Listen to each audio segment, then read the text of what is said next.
दिखाओ, इधर दिखाओ, बुग्गी दिखाओ अपनी, बुग्गी दिखाए। क्या लगाया बुग्गी के ऊपर? ये क्या लगाया आपने?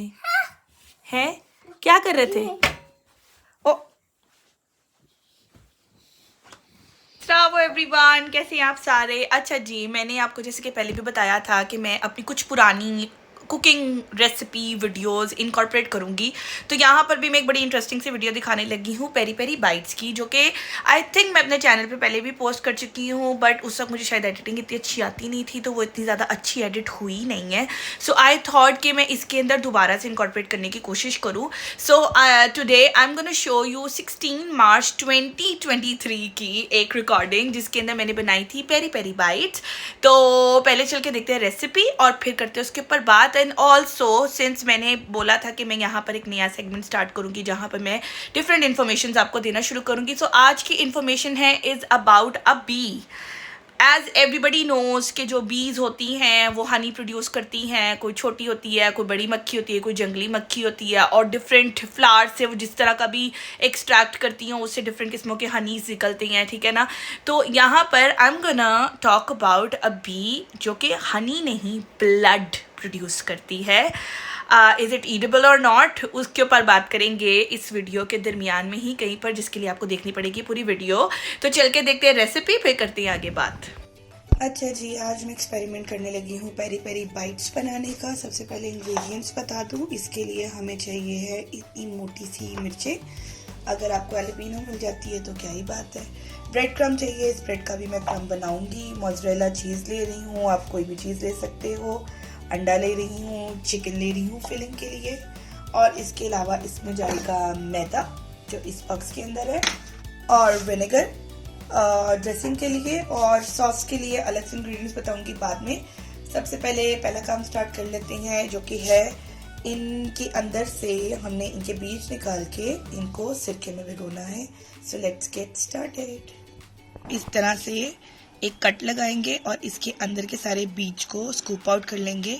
आई am trying to do it with the spoon, otherwise I do it with the knife, because इसका बहुत छोटा कट है और मैं इसको छोटा ही रहने देना चाहती हूँ। स्कूपिंग मैंने कर ली है। इसी तरह से हम बाकी की मिर्चों को भी खाली कर देंगे। अच्छा जी, मिर्ची मेरी सारी स्टफ आउट हो चुकी है। आप इन बीज को भी यूज़ कर सकते हो किसी चटनी वगैरह में, because all the spice is in the seed. यहाँ पर मैं सारी कर चुकी हूँ। कोशिश आप यही कीजिएगा कि इतने साइज़ की मिर्ची ले। This just happen to be कि घर पर बहुत मोटी मिर्च आई थी तो मुझे एकदम आइडिया है कि मैं पेरी बाइट्स बना दूँ, और इसमें से मेरे पास कुछ टुंडी मिर्चें भी हैं, कुछ का मैंने स्कूप आउट करते हुए फाड़ भी दिया है। तो इस तरह की मिस्टेक्स आपसे हो सकती हैं, इसलिए बेटर ये है कि आप मोटी मिर्च लें। तो मोटी मिर्च को स्कूप आउट करना भी आसान है और उसकी फिलिंग स्टफिंग करना भी आसान। Let's get going to another step. Instead of taking any ball, I am taking this cute container and I am putting all mirchi in it. I didn't expect कि ये सारी आ जाएंगी, but thankfully ये आ चुकी हैं। मैंने इनके साथ कोई ज़ोर ज़बरदस्ती नहीं की, because I don't want कि इनकी शेप ख़राब हो।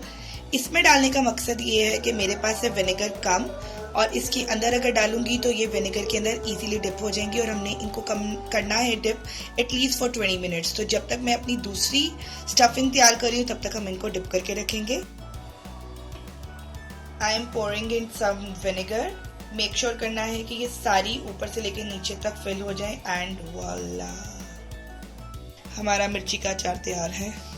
ओके, अब इसको मैं एक जगह पे सिक्योर कर लेती हूँ। ब्रेड क्रम के लिए एक मिथ है जो कि शुरू से हम भी फॉलो करते थे कि आप ब्रेड को पहले सन ड्राई करो या उसको अच्छी तरह ड्राई करो और उसके बाद उसका क्रम बनाओ। बट आप फ्रेश ब्रेड लेके उसके ऐसे छोटे टुकड़े करके आप उसका भी क्रम बना सकते हो, एंड इट्स एब्सोल्युटली फाइन। आपको ज्यादा वेट नहीं करना पड़ेगा। ब्रेड हमारी बड़ी परफेक्ट फाइनली क्रम बन चुकी है, और अब हम करेंगे चिकन को मैरिनेट। चिकन की मैरिनेशन हम बिल्कुल सिंपल रखेंगे। पास ये स्टेक वाला चिकन था, आप चाहें तो उसको बॉईल कर सकते हैं और उसको लगा सकते हैं, चाहे तो आप इसकी बोटी कर सकते हैं, मैरिनेट कर सकते हैं। सिंस हम देसी बंदे हैं, थोड़ा स्पाइसी पसंद करते हैं, तो मैं इसकी छोटी बोटी करके इसको मैरिनेट करूंगी। बोटी हो चुकी है, इसमें हम डालेंगे थोड़ा सा। अच्छा जी, मैरिनेशन के लिए मैं ऐड करी salt, white pepper, oregano, paprika, ginger garlic powder, coriander powder, chilli flakes, amchur powder, crispy fried mix और लेमन जूस। मसाले जा चुकी हैं, सब कुछ मैंने पिंच पिंच डाला है क्योंकि चिकन हमारा बहुत ही थोड़ा है, इसलिए और मेरे पास सिर्फ इतना ही चिकन था। हमने इसको मैरिनेट करके रख दिया है, 10-15 मिनट्स का करेंगे, टाइम ज़्यादा नहीं है। तो मीनवाइल मैं ऐसा करती हूँ कि मैं बनाती हूँ सॉस के लिए आई एम एडिंग मेयोनेज़, और ये मेरे पास एक सैंडविच स्प्रेड पड़ी हुई है, बड़ी मज़े की होती है, इसलिए I am adding tomato ketchup. उसके अलावा this is peri peri extra hot. चुके हैं, अब इसको हम चॉपस्टिक की मदद से मिक्स करें। अगर आप सैंडविच स्प्रेड नहीं ऐड कर रहे तो add some lemon in it. Sandwich spread already कटी है, इसलिए मैंने नहीं डाला। थोड़ा स्पाइसी करने के लिए you can also add black pepper and salt. Dip हमारी रेडी हो चुकी है, अब हम चलते हैं अपनी चिकन की फ्राइंग की। जी हाँ, फाइनली मेरा अच्छा प्यारा पैन आ चुका है, फ्लेम ऑन हो चुकी है। इसके अंदर हम डालेंगे थोड़ा सा ऑलिव ऑयल। अच्छा, अपने मैरिनेटेड चिकन को हम ऑलिव ऑयल के अंदर अच्छी तरह फ्राई करेंगे। अब यहाँ पर हम अपनी स्टफिंग रेडी कर चुके हैं। अच्छा, दिस इज अ हैक कि अगर आप instead of putting it in a flat बर्तन, अगर आप अपने मैदे को और क्रम्ब को इस तरह से डीप बर्तन में डालेंगे तो आपकी पेरी पेरी को हम बहुत अच्छी तरह से कर सकते हैं। और मैंने ये एक एक्सपेरिमेंट और किया है कि मैंने एक डीप बर्तन के अंदर अंडा लिया है, ताकि क्योंकि मेरी पेरी पेरी है वर्टिकल शेप में, तो उसको ये अच्छी तरह से कोट हो जाए। So let's see. ये हमें बड़ा फाइनली चॉप चाहिए, तो ये मैं अपने हैंड चॉपर में इस चिकन को डाल रही हूँ और इसको हम बिल्कुल फाइन चॉप कर देंगे। मसाला मैं चेक कर चुकी हूँ, इट्स एब्सोल्युटली परफेक्ट। तो इसको हम चॉप करेंगे, देन हम अपनी असेंबलिंग स्टार्ट करेंगे। अच्छा जी, चिकन हमारा श्रेड हो चुका है, अब हम अपनी लेंगे मिर्ची और इसकी फिलिंग स्टार्ट करेंगे। जी, हमारी स्टफिंग आ चुकी है, मैं थक गई थी इसलिए मैं बैठ के अब करने लगी हूँ। और हमारा प्लेटर आ चुका है, अब हम इसको रेडी करते हैं।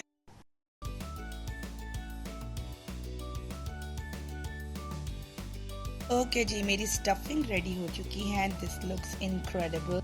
जी, ये होंगी डीप फ्राई, तो इसके लिए ले रही हूँ मैं ढेर सारा ऑयल, और मेरे पास क्योंकि ऑलिव ऑयल है तो मैं यही ले रही हूँ। हम थोड़ा सा गर्म होने देंगे, मीनवाइल हम अपनी ड्रेसिंग प्रिपेयर। चिकन, अच्छा मुझे मेरे चिकन का मसाला थोड़ा सा लेस स्पाइसी लग रहा था, तो मैंने क्या किया, इसके अंदर थोड़ा सा क्रिस्पी फ्राइड और नमक ऐड कर दिया। करेंगे एक मिर्ची पकड़ के मैदे के अंदर। यहाँ पर आई एम कोटिंग दिस, आपकी मर्जी है, आप डबल कोटिंग भी कर सकते हैं। कोट हो गया है, अब हम इसको डालेंगे अपने ब्रेड क्रम्ब के अंदर और इसकी हम करेंगे कोटिंग। आप चाहे तो डबल कोट कर सकते हैं, आप चाहे तो सिंगल कोट कर सकते हैं। आई am trying with a single quote first, because मैं इसका मसाला वगैरह देखना चाह रही कैसा है। वैसे इसका कुछ भी नहीं हो सकता अगर इसका मसाला जैसा भी हो, बिकॉज अब इसकी स्टफिंग हो चुकी है। जा चुका है हमारा पहला। पेरी पेरी बाइट्स बन रही हैं और इनमें से कुछ तैयार हो गई हैं, तो मैं इनको डिश आउट करती हूँ। देखिए जी, हमारा खूबसूरत सा गोल्डन कलर आ चुका है इनके ऊपर। I have taken them out, this looks incredible. अच्छा, हमारा सब कुछ पका हुआ है, इसलिए इनको बनाने में ज़्यादा टाइम नहीं लगेगा। आप इनको इनकी प्रिपरेशन करके आप इनको फ्रीज भी कर सकते हैं, तो आपको जब चाहिए हो निकाला और थोड़ी सी फ्राई कर। देखिए जी, हमारी खूबसूरत सी peri peri with the dip is ready. 1 a penny, 2 a penny. Hot cross buns. Hot cross buns. 1 penny, 2 a penny. Hot cross buns. If you have no daughters, Give it 2 cents. 1 a penny, 2 a penny. Hot cross. जी जनाब, recipe देखी आपने, I hope you like the recipe. अच्छा, मैंने बताया था honey bee के बारे में। अच्छा, उस हनी बी को कहा जाता है वल्चर बी, ठीक है ना। ये बहुत एक वाइल्ड किस्म का एनिमल बग है जो कि हर जगह पे इजीली पाया नहीं जाता। आई एम श्योर 99% लोगों ने इसके बारे में पहले कभी सुना भी नहीं होगा, इवन मैंने भी नहीं सुना हुआ था इसके बारे में। देन जब मुझे I got to know about this, फिर मैंने इसके ऊपर एक पूरी रिसर्च की कि अच्छा ये हनी बी होती क्या है और करती क्या है। सो बेसिकली ये डेड एनिमल्स, डेड बॉडीज़, कोई भी मतलब फ्लैश जो भी होता है उससे लेती है एक्सट्रैक्शन। जैसे बीज पॉलिनेट करती हैं और वो फ्लावर टू फ्लावर जाती हैं और उधर से जाके वो अपनी एक्सट्रैक्शंस लेती हैं और उससे वो हनी प्रोड्यूस करती हैं। बट सिंस ये कॉर्प्स से लेती है और कॉर्प्स से प्रोड्यूस करती है, तो इसलिए जो इसका हनी होता है वो ब्लड की सूरत में प्रोड्यूस होता है। अच्छा, इज इट ईटेबल और नॉट, ये बताऊंगी मैं आपको नेक्स्ट एपिसोड के अंदर। इसको करती हूँ यहीं पर एंड, और नेक्स्ट एपिसोड के अंदर दिखाऊंगी आपको और भी बड़ी इंटरेस्टिंग सी चीज़ें। हम बनाएंगे detox water as well and करेंगे इस बी के बारे में बात। तो meanwhile just comment, like, subscribe my channel, bell icon को प्रेस करें। इस तरह की छोटी छोटी बड़ी इंटरेस्टिंग आपको इन्फॉर्मेशन भी साथ साथ देती रहूँगी। तब तक के लिए अच्छा।